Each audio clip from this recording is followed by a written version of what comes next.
चैतन्य महाप्रभु के रूप पर सार्वभौम भट्टाचार्य आसक्त हो गए। ये बात जब यहां अमर और संतोष ने सुनी बंगाल में,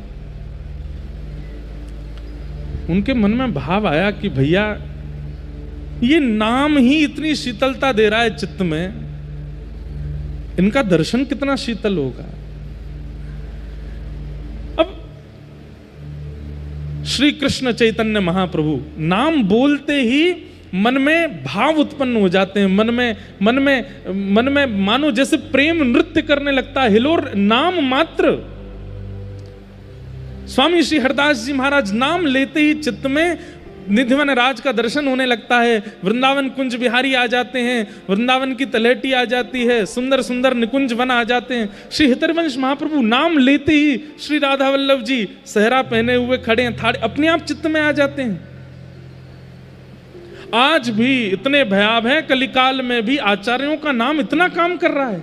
उस काल में जब वे थे तो क्या प्रभाव होता होगा। रूप सनातन गोस्वामी आपस में बात करने लगे, अमर और संतोष, जरा दोबारा बोलियो तो नाम। बोले कृष्ण चैतन्य महाप्रभु। आहा कितना शीतल लगता है, कितना अच्छा लगता है भैया, ये नाम कितना मधुर है, ये नाम इतना मधुर है तो इनका दर्शन कितना मधुर होगा, इनकी वाणी कितनी अच्छी होगी। जब इनके सामने हम बैठेंगे और ये बोलेंगे उस समय क्या होगा हमारा।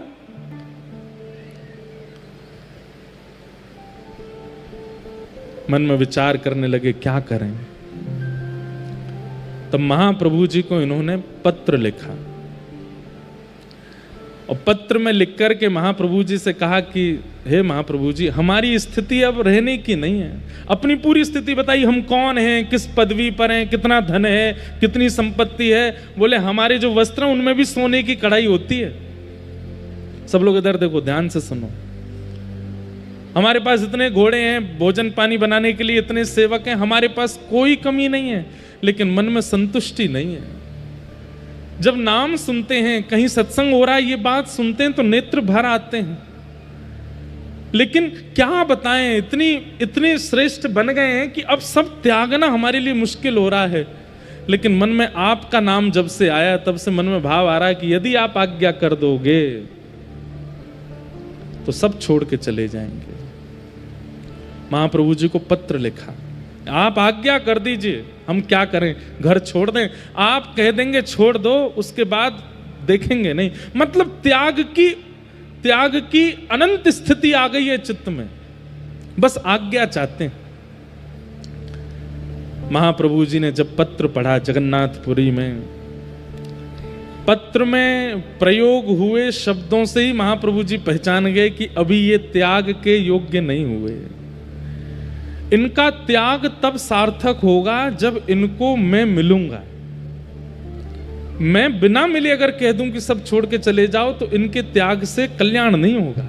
इनका तो हो जाएगा, पर इनसे हमें बहुतों का कल्याण करवाना है, वो नहीं हो पाएगा।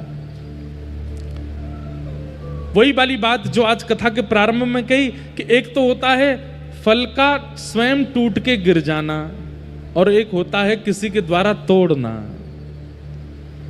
महाप्रभु जी ने पत्र में कहा अभी प्रतीक्षा करो और तुम्हें छोड़ने की आवश्यकता नहीं, मैं आऊंगा और मैं आकर के तुमसे मिलकर के तुम्हारा घर छुड़वाऊंगा, तुम्हारी सारी जो स्थिति है उसका त्याग करवाऊंगा, तब तक और प्रतीक्षा करो। रूप गोस्वामी पाद को जैसे ही पत्र मिला वो तो नाचने लगे, आनंद निमग्न हो गए।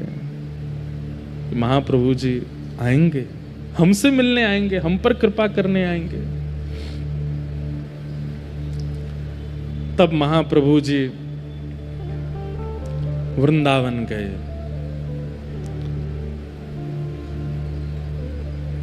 रामकेली ग्राम बंगाल में है, वहां रहते थे रूप सनातन गोस्वामी,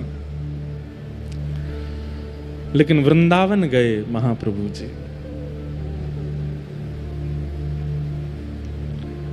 और श्री वृंदावन में इमली तला दर्शन किया है। सेवा कुंज के पास में इमली तला है। कहते हैं कि वो वृक्ष स्वयं हमारे प्रिया प्रियतम ने एक साथ द्वापर युग में ही लगायो। और उसके लिए कई लोगों ने जैसे ही महाप्रभु जी वहां पहुंचे बैठ गए वृक्ष, तब वृंदावन प्रकट नहीं हुआ था। वृंदावन सघन वन था। वृंदावन में अभी रास्ते भी नहीं बने हैं। वृंदावन केवल दो पहचान थी वृंदावन की, एक श्री यमुना जी, दूसरे गिरिराज जी।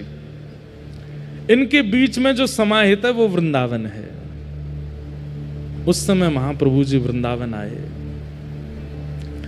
और यमुना के तट चलते चलते चलते चलते चलते जैसे ही सुगंधी आई रज की, समझ गए महाप्रभु जी यही है वो वृंदावन।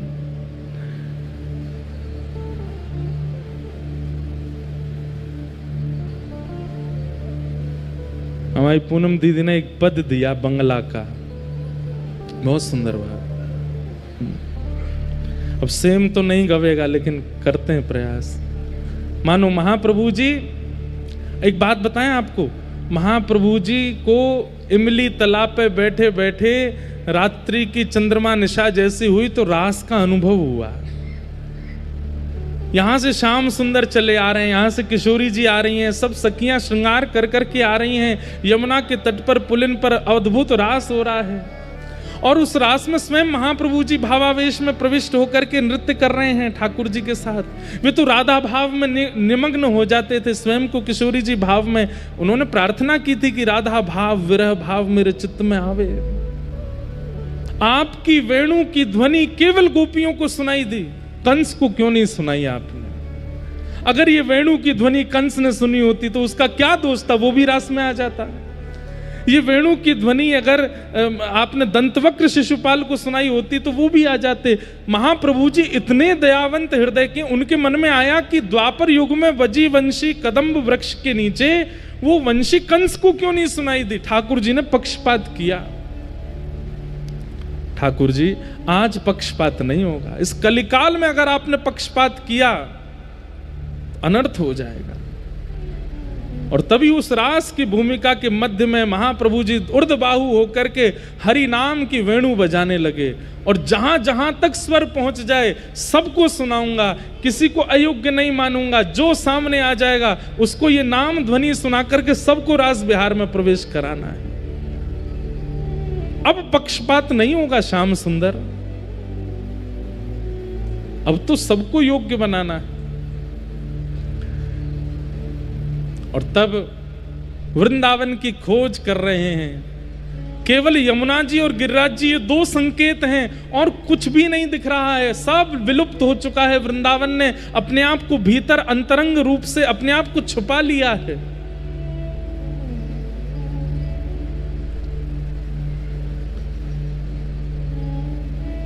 देखो देखो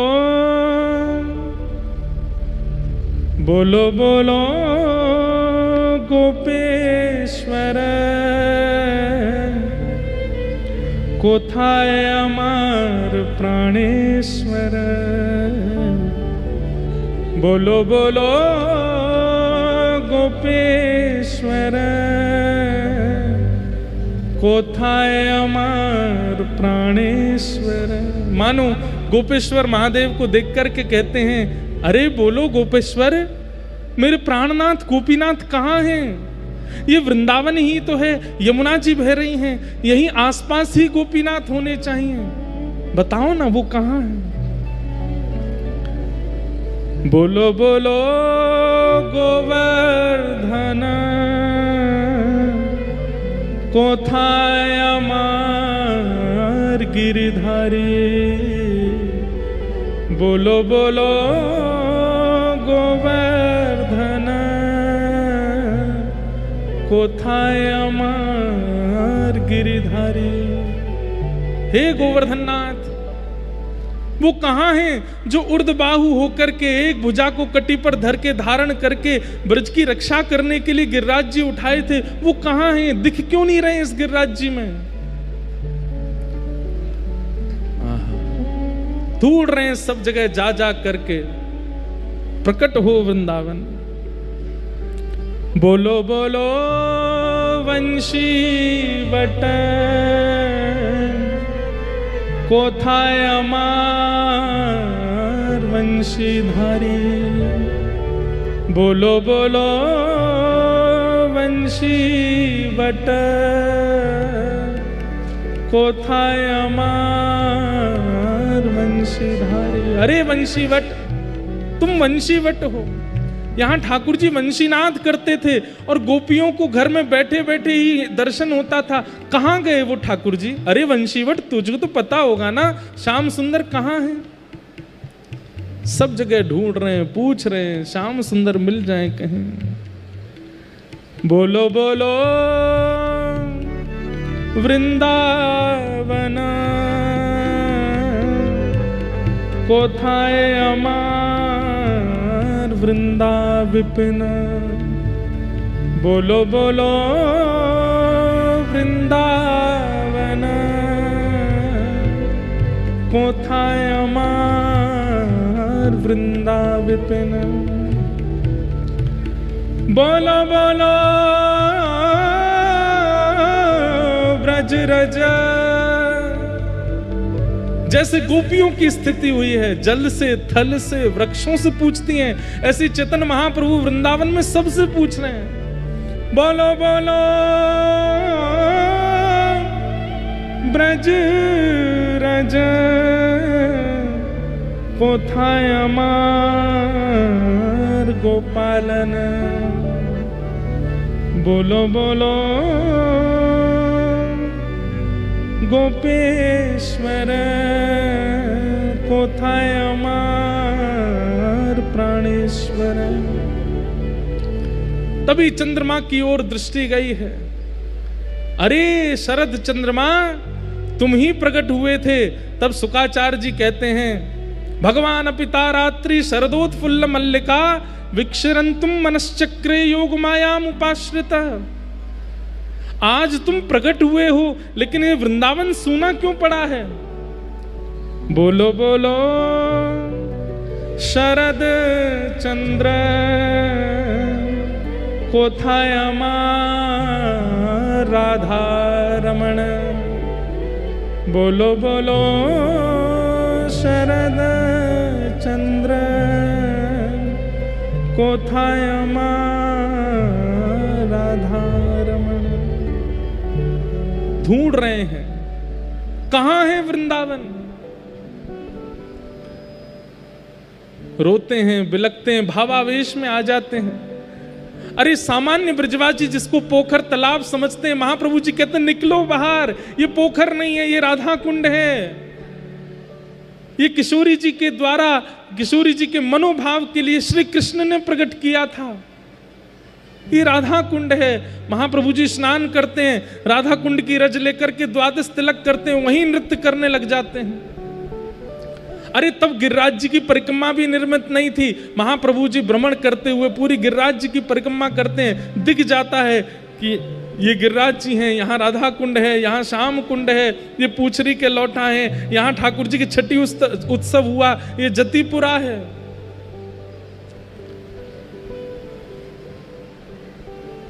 महाप्रभु जी के हृदय में विरह वेदना हो गई, लेकिन माता सची की आज्ञा है कि जगन्नाथपुरी में निवास करना है। लेकिन महाप्रभु जी के चित्त की आज्ञा है, महाप्रभु जी के चित्त का भाव है कि वृंदावन का प्राकट्य करना है। और उस प्राकट्य के लिए कुछ करना पड़ेगा। तभी महाप्रभु जी को याद आया कि कुछ पत्र आए थे मेरे पास, और उन पत्रों में 2 भाइयों के पत्र हैं। कौन हैं दोनों? बोले एक का नाम अमर है, एक का नाम संतोष है, चलो वहीं चलते हैं। और श्रीधाम वृंदावन से महाप्रभु जी अपने समस्त भक्त मंडली के साथ निकल पड़े हैं। कहां? यहां रामकेली गांव जो कि बंगाल में है, और वहां महाप्रभु जी पहुंच गए।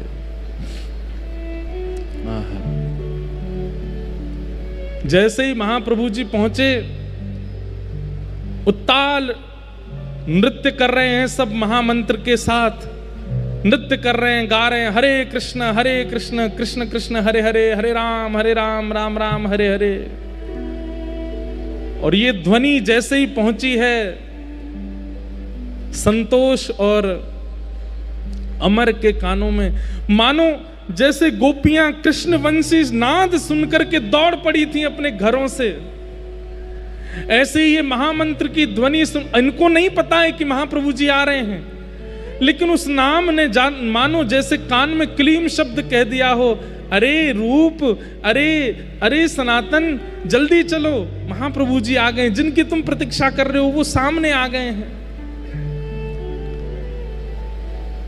तुरंत दौड़ पड़े, अपने राजकीय कार्यों को छोड़ दिया, घोड़े पर नहीं बैठे, पादुका भी नहीं पहनी, दौड़ पड़े, भुजा उठा करके दौड़ रहे हैं। तभी देखते हैं आहा, असंख्य सब गोस्वामी जन नृत्य कर रहे हैं और मध्यस्थ भुजा उठा करके श्री चैतन्य महाप्रभु नृत्य कर रहे हैं। दोनों ने जाकर के दंडवत प्रणाम किया, नेत्रों से प्रेमाश्रु पुलकित हो गए, अश्रु प्रवाह होने लगा। महाप्रभु जी के चरणों में वंदन करके कहे, बोले प्रभु अब कृपा करो, अब अनुग्रह करो, अब नहीं रहना है, अब नहीं यहां बस सकते हम। महाप्रभु जी बोले, राम के लिए आने की और कोई योजना नहीं है, तुम्हारे लिए ही आए हैं हम, तुम दोनों को ही स्वीकार करने के लिए आए हैं। अब सब छोड़ करके जाना है और श्री वृंदावन का प्राकट्य करना है। महाप्रभु जी के सन्मुख दोनों विराजमान हो गए, रुदन करने लगे, बोले हम तो इस योग्य नहीं हैं, हमारे अंदर तो इतनी योग्यताएं नहीं हैं, हम तो इस लायक नहीं हैं, कैसे करेंगे। महाप्रभु जी बोले, वृंदावन के प्राकट्य के लिए ज्ञान का होना आवश्यक नहीं, त्याग का होना आवश्यक नहीं, वैराग्य का होना आवश्यक नहीं, प्रेम का होना आवश्यक है। और तुम्हारे चित्त में वो प्रेम है। ये त्याग की जो बार बार इच्छा तुम्हारे चित्त में प्रकट हो रही है, वो प्रेम करवा रहा है, वो तुम्हारे चित्त का प्रेम करवा रहा है, क्योंकि ये संसार उस प्रेम को समझ नहीं रहा है, उसका ये अधिकारी नहीं, इसलिए तुम्हारा यहां से मन उखड़ रहा है। अब हमारी आज्ञा है, अब तुम दोनों कुछ दिन साधन करो और सब व्यवस्थाओं से निवृत्त होकर के श्रीधाम वृंदावन जाओ, और वृंदावन जाकर के वृंदावन के विलुप्त स्थानों का प्रकट करो, वृंदावन के लीला स्थलों का प्रकट करो, वृंदावन की रस चर्चाओं का प्रादुर्भाव करो। और इन सब का यदि भली भांति प्रादुर्भाव किया, रूप सनातन गोस्वामी पूछने लगे कि हमारे कार्य जो हम कर रहे हैं वो सही कर रहे हैं, इसका प्रमाण कैसे मिलेगा। महाप्रभु जी के नेत्र सजल हो गए, दोनों को हृदय से लगा करके बोले, यदि तुमने कार्य किया और वृंदावन के स्थानों, अब वृंदावन में तो कुछ भी नहीं पता कि कौन सी स्थान कहाँ है, तो महाप्रभु जी बोले, अगर तुमने सही सही स्थानों का चयन करके प्रकट कर दिया तो तुम्हारे द्वारा प्रकट किए गए स्थान उचित हैं, यही वृंदावन है, इसका प्रमाण देने के लिए ठाकुर जी प्रकट होकर के तुमसे सेवा कराएंगे। वृंदावन में भूमिगत ठाकुर जी अगर प्रकट हो गए और प्रकट होकर के तुमसे कहें कि मेरी सेवा करो, तो समझ जाना कि तुमने जो जो स्थान प्रकट किए वो उचित थे। महाप्रभु जी ने कहा, अभी कुछ दिन और तुम्हारे साधन रह गए हैं, उनको पूर्ण करो, हम फिर मिलेंगे और फिर शिक्षा प्रदान करेंगे, उसके बाद वृंदावन जाना। सोचिए, विचार कीजिए, ये रूप सनातन गोस्वामी हैं, महाप्रभु जी स्वयं पहुंच गए उनके पास में, उनको वृंदावन भेजने के लिए। वृंदावन चित्त में विरह प्रकट करता है, मन होता है कि चलें वृंदावन, चलें वृंदावन, चलें वृंदावन। लेकिन मैं हमेशा कहता हूं कि 3 संकेत हैं, वृंदावन स्वप्न में आवे, ध्यान में आवे कि चलें वृंदावन, उसके बाद प्रतीक्षा करो कोई प्रसाद वृंदावन का आ जाए, उसके बाद फिर तीसरा प्रतीक्षण करो कि कोई ब्रजवासी आकर के कह दे। और जैसे ही कोई ब्रजवासी आकर के या ब्रजभाव से चित्त जिसका रमा हुआ है, ऐसा आचार्य चरण आकर के अगर आज्ञा कर दे कि जाओ वृंदावन, फिर नहीं रुकना है, फिर तो वृंदावन जाना है। रूप सनातन गोस्वामी को महाप्रभु जी के दर्शन लाभ हुए, सत्संग मिला। ये एक क्षण का दर्शन महाप्रभु जी ने इसलिए दिया ताकि इनके चित्त में और विरह बढ़े और भावना बढ़े वृंदावन की, और कुछ दिन के लिए उनको उन्हीं के ही रस में रहने के लिए आज्ञा की, अभी रहो कुछ दिन और, फिर से आज्ञा करूंगा, तब जाना वृंदावन, तब तक योजना बनाओ। और महाप्रभु जी ने कृपा की, और कृपा करके महाप्रभु जी राम केली से प्रस्थान कर गए। रूप सनातन गोस्वामी अब तो दिन रात रोते हैं, इतना विरह उनका मन में होता है। बस अब तो एक ही चीज स्मृति में रहती है, जहां विराजत राधा राम, जहां विराजत राधा राम, नटवर नंद किशोर, नटवर नंद किशोर, नटवर नंद किशोर, नटवर नंद किशोर, चलो मैंने वृंदावन की, चलो मन वृंदावन की, चलो मैंने वृंदावन की, चलो मन वृंदावन की, वृंदावन की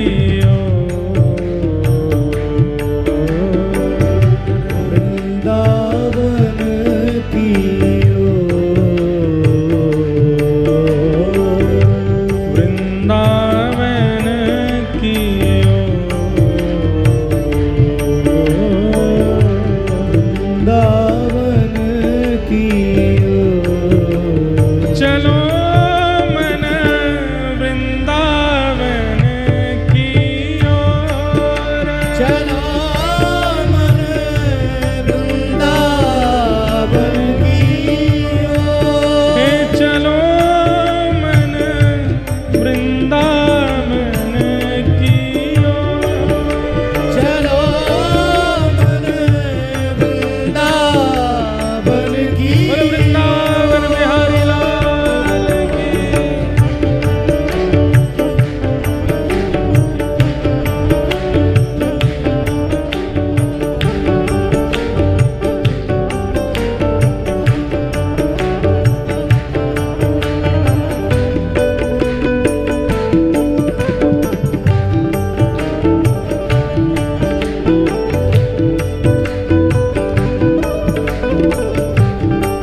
घर तुलसी ठाकुर सेवा, घर घर तुलसी ठाकुर सेवा, घर घर तुलसी ठाकुर सेवा, घर घर तुलसी ठाकुर सेवा। ओ दर्शन दे चित चोर, दर्शन दे चित चोर, दर्शन दे चित चोर, दर्शन दे चित चोर। हे चलो मन वृंदावन की ओर, चलो मन वृंदावन की ओर, हे चलो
श्री रूप सनातन गोस्वामी।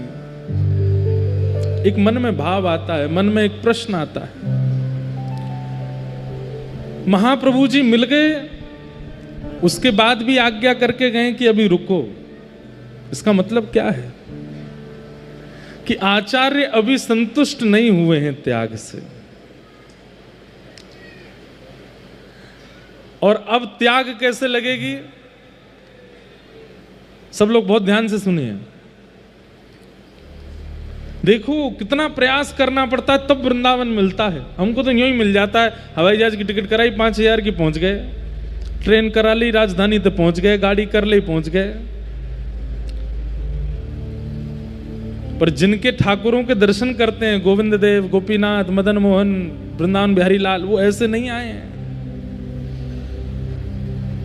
महाप्रभु जी ने विचार किया कि इन्होंने जब पत्र लिखा था तो पत्र में पहले अपना परिचय दिया, तो उसमें बताया हम इतने धनवान हैं, हम ऐसे राजा के यहाँ राजकोष में हैं, आदि आदि सब। बोले कि ये पदेशना, इसका निवृत्त होना आवश्यक है। और महाप्रभु जी को पता था कि ये होगा। अब महाप्रभु जी के दर्शन तो हो गए। अब महाप्रभु जी जैसे ही गए दर्शन दे करके, अब रूप सनातन गोस्वामी को वो जहां देखते हैं उनको महाप्रभु जी की याद आती है। उनकी मुस्कान कैसी, उनके शब्द कैसे थे, उनके नेत्र कैसे थे, उनकी अवस्था कैसी थी, चाल कैसी थी, नृत्य कैसा था, कीर्तन कैसा था। और वो निरंतर जो चिंतन बना, क्योंकि अभी तक और कुछ तो देखा नहीं, कभी वृंदावन गए नहीं, तो आचार्य का ही चिंतन करेंगे ना। इतना चिंतन हो गया कि अब विवेक बुद्धि जागृत होने लगी, और अपने राजपद जिस पर वो कार्यरत थे उससे उनको थोड़ी थोड़ी घृणा जैसी होने लगी। घृणा तो पहले भी थी, लेकिन अब जो यहां पर शब्द संसार स्वाद सुख बांत ज्यों बमन के भांति, इतना त्याग करवाना था महाप्रभु जी को, उसके लिए छोड़ के गए वापस। यही भागवत जी में सुनने में आता है कि ध्रुव जी महाराज को ठाकुर जी ने दर्शन देकर के कहा अभी 36,000 वर्ष और रहो पृथ्वी पे। ध्रुव जी रोने लगे, बोले आपके दर्शन से तो मुक्ति मिल जाती है और आप मुझे कह रहे हो 36,000 वर्ष और रहो, क्यों? तो ठाकुर जी क्या कहते पता है, तुम्हारे चित्त में अपने पिता की गोद में बैठने की इच्छा थी ना, इसीलिए तो तुम बनाए थे। ध्रुव जी बोले वो इच्छा तो मर गई, कट गई, जल गई, नाश हो गई। ठाकुर जी कहते हैं प्रकट तो हुई थी ना भैया। एक बार विषैला पौधा प्रकट हो जाता है ना, तो जब तक जड़ से नहीं उखाड़ा जाए वो प्रकट होता ही रहता है। इसलिए 36,000 वर्ष, 100-200 वर्ष नहीं, 36,000 वर्ष के लिए ठाकुर जी कह के गए अभी रहो पृथ्वी पे। और 36,000 वर्ष में इतना भोगोगे, इतना विषय भोगोगे कि तुम इससे बिल्कुल ऊब जाओगे, तब तुम्हें मेरी प्राप्ति होगी। ध्रुव जी महाराज 36,000 वर्ष के लिए राजा बने। अरे भाई कोई लिमिट होती है? यहां 100 साल काटने भारी पड़ रहे हैं हमें, 36,000 वर्ष के लिए राजा। संसार की विषय वस्तु वमन के भांति जब ध्रुव जी को लगने लगी तब भगवत प्राप्ति हुई। इसलिए भैया किंचित भी भाव मन में प्रकट करके ठाकुर जी के पास मत चले जाइए। कहीं मन में भाव आगो जय जय वृंदावन की कचौड़ी बहुत जोर की, ठाकुर जी अगर दिमाग सनक गया ना, इतनी कचौड़ी खवा देंगे, इतनी खवाई देंगे, इतनी खवाई देंगे, ले बेटा 36,000 कचौड़ी खा तू जीवन भर, सबरी नस ब्लॉक है जाएंगी तेरी, तभी मैं मिलूंगा तो है। तो विषय वस्तु अगर देने पर ठाकुर जी आ गए तो वो इतनी मात्रा में देते हैं कि आप पागल हो जाओगे। इसलिए विषय कभी नहीं मांगना है, क्योंकि भैया ये टेढ़ो ठाकुर कहीं सनक गो दिमाग और दे दियो तो हम कहते हैं हमारे ठाकुर जी को गणित नहीं आती है, हमारे ठाकुर जी को मैथमेटिक्स नहीं आती, ये नाप तोल के नहीं देते हैं, जितनो है पूरा दे देंगे ले जा। वो आप सहन नहीं कर पाओ। अति सर्वत्र वर्जयेत। रूप सनातन गोस्वामी के साथ वही हुआ। महाप्रभु जी के दर्शन हो गए और दर्शन देने के बाद महाप्रभु जी चले गए, बोले अभी रहो। अब क्या हुआ, एक दिन राजा ने इनसे कहा, बोले कि आप लोग पूरे हमारा जो संपत्ति है सब आप, इतना रोए दोनों। बोले कि ऐसी तत्परता भजन में क्यों नहीं बनी? जैसी तत्परता इस विषय में बन गई। अरे इतने कार्य में व्यस्त थे कि मैदा पी गए हम, इसीलिए महाप्रभु जी हमको छोड़ करके गए, लेकर के नहीं गए, क्योंकि अभी तत्परता हमारी संसार में है। अभी भी हमारे हिसाब में राजा कहीं डांटे ना, कहीं, ये चिंता थी हमारे चित्त में, इसलिए हम इतने तल्लीन होकर के कर रहे थे कि मैदा पी गए। अरे भजन में तो एक चेंटी काटने लगती है तो हम उसको हटाने लगते हैं, भजन में तो मच्छर आ जाता है तो सेवकों से कहते हैं यहाँ पे मच्छरदानी लगा दो, भजन में अगर आसन चुभने लगता है तो उसको व्यवस्थित कर। वहां ऐसी तल्लीनता क्यों नहीं आई हम में? अरे भैया, इसीलिए महाप्रभु जी छोड़ के गए हमको।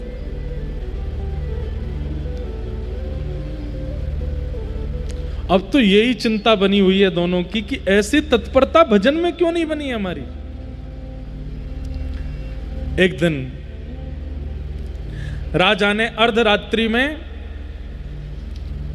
अमर संतोष नाम थे पूर्व के, इनको बुलाया, बोले अमर को बुला के लाओ, हमको एक हिसाब के बारे में बात करनी है। अर्धरात्रि का समय, भजन में बैठे थे अमर, इतने में इस सेवकों ने आगे कहा राजा आपको अभी बुला रहे। तुरंत इन्होंने माला वहीं की वहीं विराजमान कर दी, अपने भैया संतोष से कहा तुम तो अपना नाम जप करो, मिल के आऊं, राजा बुला रहा है। अर्धरात्रि में पालकी में बैठ करके निकल गए, पालकी में घूमते थे।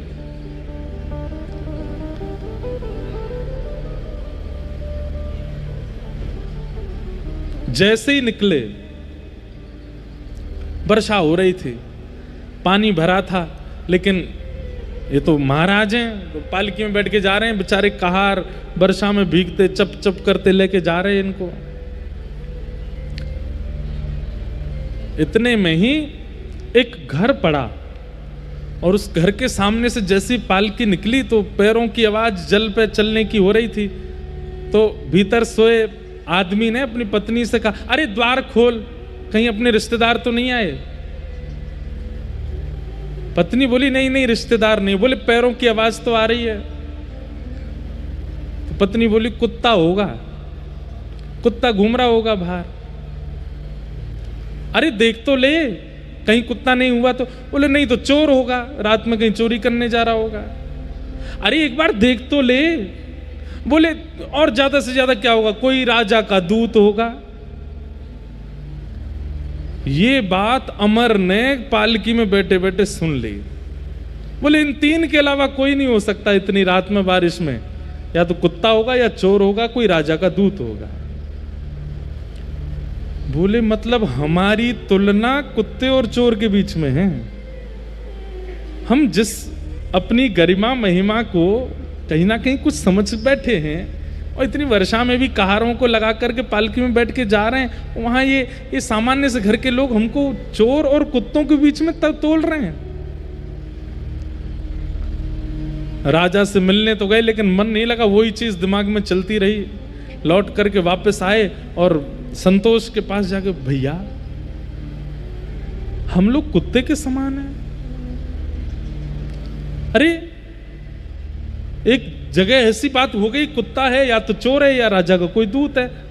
बोले मैं तब से चिंता में हूं कि हम जीवन भर जिसका मान यश प्रतिष्ठा का भाव रखते रहे चित्त में, वहां हमको चोर और कुत्तों के बीच में गिन लिया गया। संतोष यानी कि रूप गोस्वामी तो बोले भैया सही तो कहा, कुत्ता भी तो ऐसा ही होता है, उसको चाहे झूठा मिल जाए, चाहे कूटा मिल जाए, चाहे कैसा भी मिल जाए, वो भोजन के लिए किसी के भी द्वार पर चला जाता है। राजदूत भी तो यही करता है, और चोर भी तो यही करता है। वो ये नहीं विचार करता कौन छोटा कौन बड़ा, कौन धनवान कौन निर्धन, कौन के घर में कैसी परिस्थिति, सबके घर से चोरी कर लेता है। हम लोग भी तो वही करते हैं, राजदूत हैं, कर लेने के लिए जाते हैं, कुछ विचार नहीं करते, सबसे कर लेते हैं। उसी समय अमर सनातन गोस्वामी उन्होंने कहा अब नहीं, बस अब हो गया। इसीलिए महाप्रभु जी हमको छोड़ करके चले गए, स्वीकार नहीं किया। मैं रुकता हूं, ये परिवार सब इतना विस्तृत कर दिया है, सबको व्यवस्थित करता हूं, तू अभी निकल, इसी वक्त निकल जा। अब नहीं रहना यहाँ पर, अब जीवन का उद्देश्य जो महाप्रभु जी कह के गए वृंदावन जाना है, उनसे आज्ञा ले तू जा करके, अब नहीं रहना भैया, अब हो गया बस। तुझे डर तो नहीं, तुझे भय तो नहीं कि राजा कुछ कहेगा? बोले मुझे बिल्कुल भय नहीं है। तुझे इस बात का भय तो नहीं पीछे से संपत्ति का कहो? बोले बिल्कुल नहीं। बोले अब तरीका, अब बिल्कुल सही समय, अभी निकल।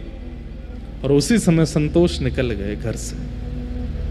ये 2 ठोकरें चाहते थे महाप्रभु जी की इनको लगे, उसके बाद ये पूर्ण त्याग होगा। फिर ये पूछेंगे नहीं पत्र भेज करके कि जाएं कि नहीं, ये चले ही जाएंगे। ये अभी पूछ रहे हैं कि जाएं कि नहीं जाएं। निकल गए। और संतोष ने पूछा, कहीं से पता लगाया कहां है महाप्रभु जी, तो पता चला प्रयागराज में। वृंदावन से जा रहे हैं पुरी की ओर, पहुंच गए प्रयागराज। और वहीं त्रिवेणी संगम पर महाप्रभु जी मिल गए। और आज संतोष को संतोष नहीं कहा है, महाप्रभु जी देखते, अरे मेरा रूप आ गया, आओ तो।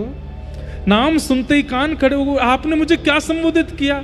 बोले जो तुम वास्तव में हो वो संबोधित किया। तुम श्री प्रिया जी की रूप मंजरी हो। पहले मुझे संतोष दिखा था, आज मुझे रूप दिखा है, आओ। तुरंत निमग्न हो गए, चरणों में जाके बेहोश हो गए रूप गोस्वामी। हृदय से लगा लिया महाप्रभु जी ने। भैया ये आचार्य चरणों की सोच कैसी होती है, हम कहां कब समझेंगे उनके भाव को। वो डांट भी रहे ना तो उसमें कोई हित सोचा होगा हमारे लिए। वो छोड़ भी रहे ना, वो लताड़ भी रहे ना, वो कभी मार भी रहे ना, तो समझो कि कुछ सोच रहे हैं हमारे लिए अच्छा, इसलिए कर रहे हैं ऐसा। आजकल की गुरु परंपरा तो विलग है, हमारे अनुसार गुरु जी व्यवहार करो हमारे साथ। अब रूप बन करके आए, हृदय से लगाया और बैठाया और शिक्षा प्रदान की। और महाप्रभु जी ने कहा जाओ, अब वृंदावन जाओ और उसकी चिंता मत करना, अमर भी आएगा वो भी पहुंचेगा, तब तक तुम पहुंचो वृंदावन। और वृंदावन जाकर के अब वृंदावन के तीर्थों को खोजो, वृंदावन में रसिक जनों के भाव प्रकट करो, और तुम्हारे द्वारा तीर्थ और जो स्थान ढूंढे जाएंगे, मैंने पहले भी कहा, अगर वो उचित होंगे तो उसके प्रमाण रूप में तुमको ठाकुर जी मिलेंगे जी। और रूप गोस्वामी वृंदावन की ओर निकल पड़े। यहां पर सनातन गोस्वामी जो कि अमर हैं, जिनका नाम, वो सब व्यवस्थाएं करने में लगे हैं। बोले क्यों इतनी सारी मुद्राएं, सारा घर चलता है। हरिराम व्यास जी अपने परिवार के लोगों को यही बात कहते हैं, वहां पद भी है कि भैया अब मैं तुम्हारे लायक नहीं हूं। वो हरिराम व्यास जो दिग्विजय करता था, जीत जीत करके धन लेकर के आता था, वो स्थिति मेरी नहीं है। अब वृंदावन के सेना की गंगा स्नान करने गए, उसी में डूब गए, और मेरी मृत्यु ही मानना, क्योंकि मैं इतना दूर चला जाऊंगा कभी दिखूंगा नहीं। मैं तेरे हाथ जोड़ूं, पैर जोड़ूं, तू ताला खोल दे। और उस व्यक्ति ने खोल दिया ताला। आधी रात में ही सनातन गोस्वामी भाग गए वहां से। और इनको पता चला कि महाप्रभु जी कहाँ हैं। तभी पता चला प्रयागराज से महाप्रभु जी काशी आए हैं। ये काशी पे प्रकाशानंद जी पर कृपा करने के लिए आए हैं, जो हम कल सुन रहे थे, जिनको प्रबोधानंद बना के भेजा। ये तुरंत काशी पहुंच गए। वहां जाकर के जैसे ही महाप्रभु जी को प्रणाम किया, महाप्रभु जी, अरे मेरा सनातन आया है, आ जाओ। उनको रूप कह करके संबोधित किया, इनको सनातन कह करके संबोधित किया। नेत्रों से अश्रुपात होने लगे। बोले आपने मेरा पूर्व नाम नहीं कहा। बोले वो तो मैं भूल गया, तेरा असली नाम तो सनातन है, तू तो हमारी श्री जी की मंजरी है। हृदय से लगा लिया। वहां रूप गोस्वामी को शिक्षा दे करके वृंदावन भेजा, अब यहां सनातन गोस्वामी को शिक्षा दी और शिक्षा दे करके कहा अब जाओ वृंदावन। रूप पहले ही चला गया है और मैंने और भी कुछ भावयुक्त लोगों को वृंदावन भेज दिया, वो सब तुम्हें मिलेंगे, वृंदावन जाओ।